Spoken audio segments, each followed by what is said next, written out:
Moi, il y a quand même quelque chose qui m'a inquiété, Fabrice Rizzoli, c'est on n'avait pas encore abordé la question de la concurrence sur Internet que vous nous disiez déjà mafia. C'est-à-dire que... Évidemment. Oui, pour vous, ça a l'air d'aller de soi. Pour nous, c'est un peu perturbant. C'est pour ça qu'il ne faut pas criminaliser les casinos.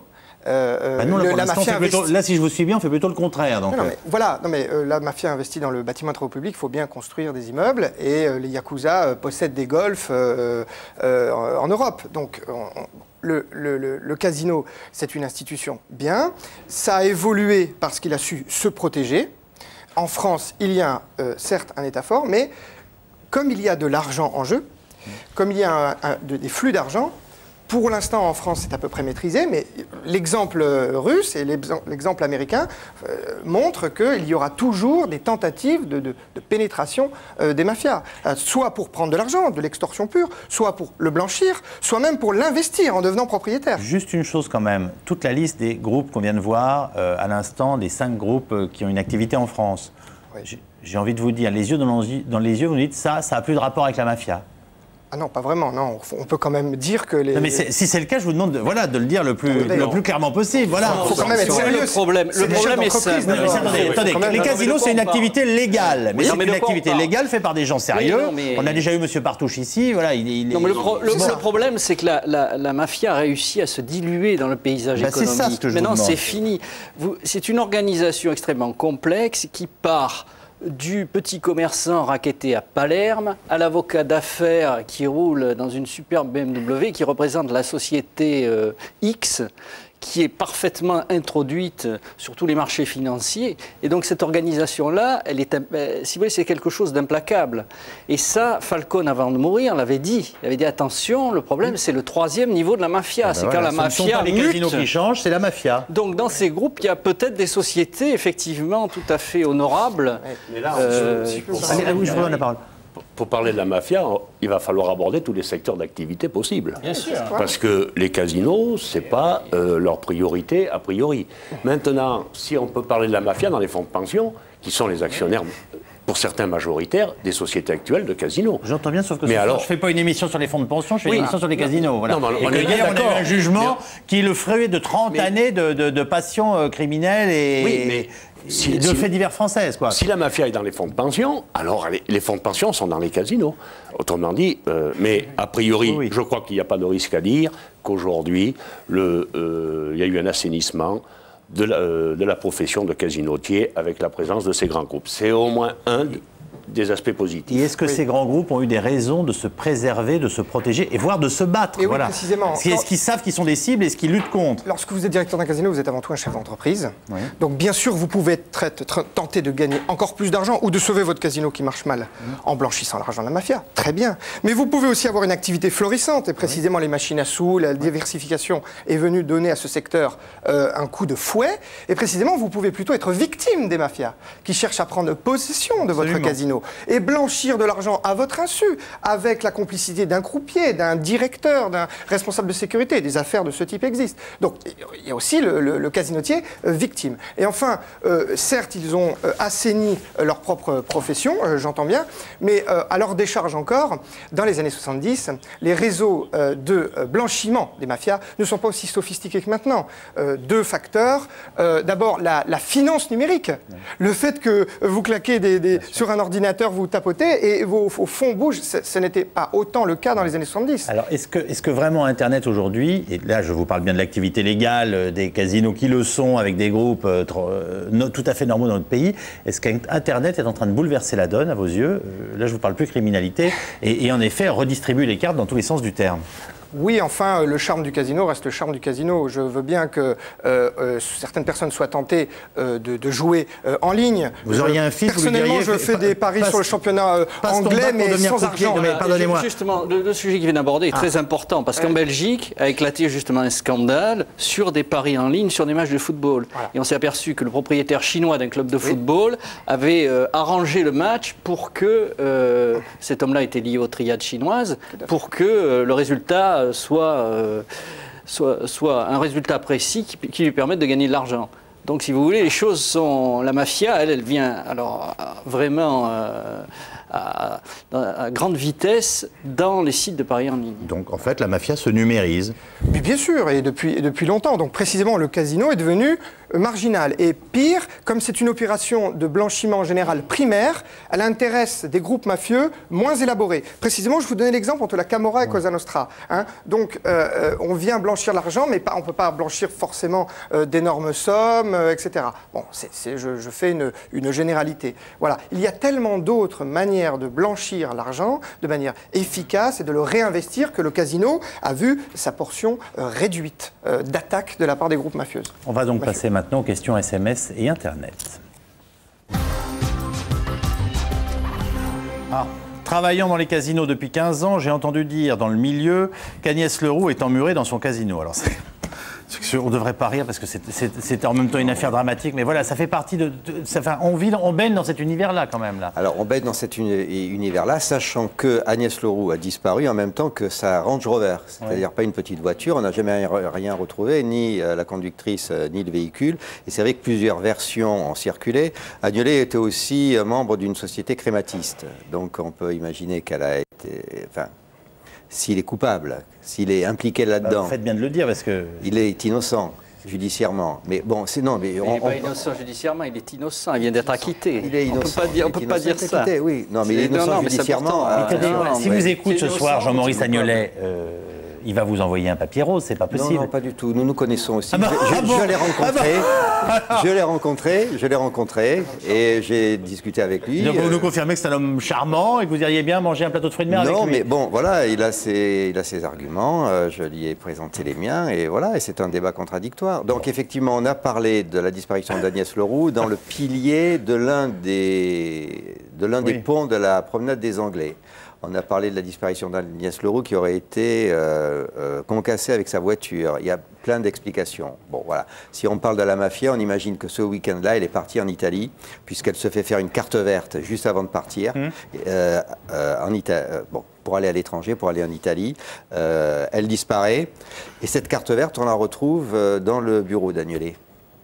Alors si c'est la mafia, ça je n'en sais absolument rien, c'est un bel exemple de lupa alla bianca, c'est-à-dire la disparition mafieuse, qui, dans les territoires mafieux traditionnels, est d'abord fait pour marquer les esprits, atteindre la famille qui ne retrouvera pas le corps, etc. etc. Et bien sûr, acquitté parce qu'il n'y a pas de corps. Donc une disparition, c'est quand même un meurtre presque parfait. L'enquête se poursuit-elle par le biais d'autres voies? Alors, je ne sais pas ce que veut dire d'autres voies, mais est-ce que vous avez l'impression qu'il y a des gens qui ont envie de savoir, qui continuent de chercher et que...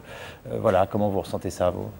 Moi, je pense que ça, il y a certainement des gens qui savent un certain nombre de choses sur cette affaire. On a vu apparaître comme ça des pistes qui se sont dessinées, mais effectivement, je crois qu'il n'y a guère que la motivation de René Leroux qui peut changer quelque chose.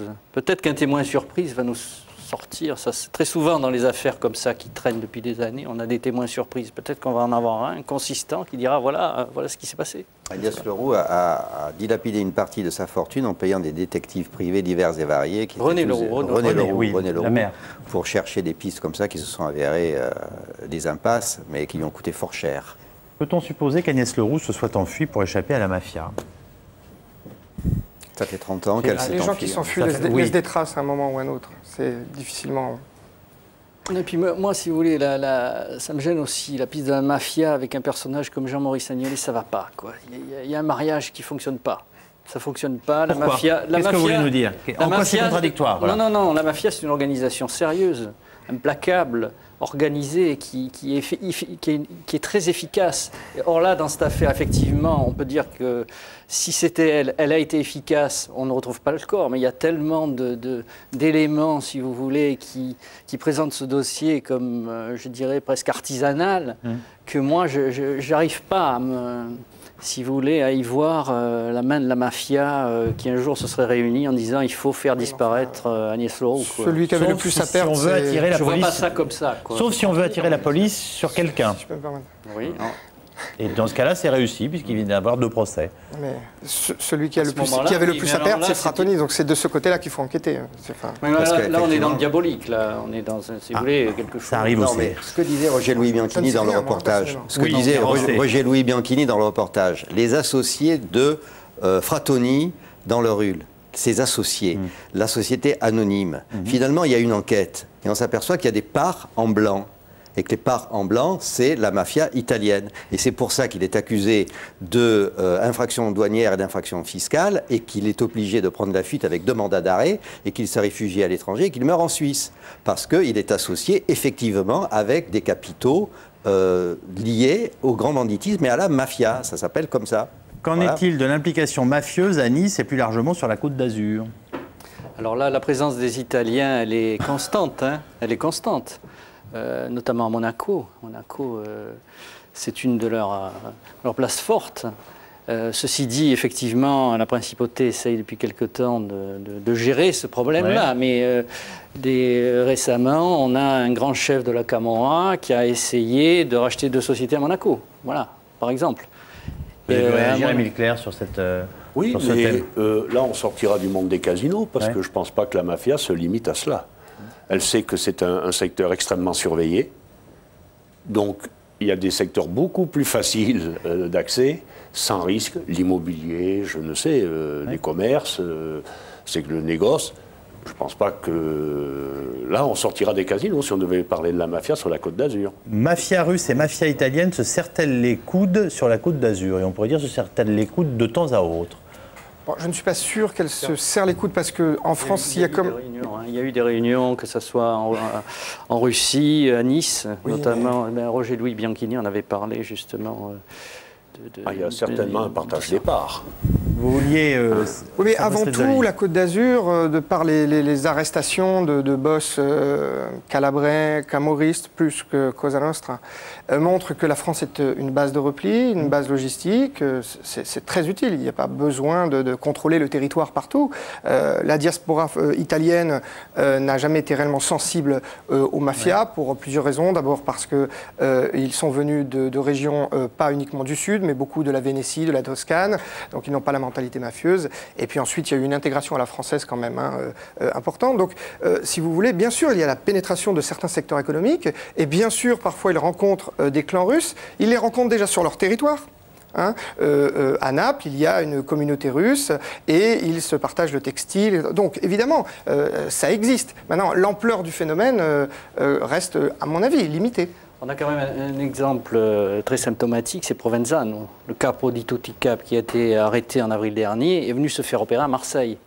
À Marseille, il a bénéficié de soutien. Ça, les policiers italiens me l'ont dit. Donc c'est que dans la région, ces gens-là sont parfaitement implantés. Reste à savoir effectivement, que font-ils ici? Est-ce que c'est uniquement une base de repli pour se reposer et pour reprendre des forces, ou est-ce qu'il y a d'autres investissements beaucoup plus douteux? Là, pour l'heure, on n'a pas de réponse. Oui, mais c'est une bonne question que vous posez. Voilà. Qui sont les actionnaires des casinos? Alors, quand on ouvre les comptes, finalement, on trouve ça assez clair? Alors, au départ et pendant une très longue période, c'était que des professionnels. La profession, c'était un petit peu comme les barman qui achètent leur bar en fin de carrière, c'était la réussite.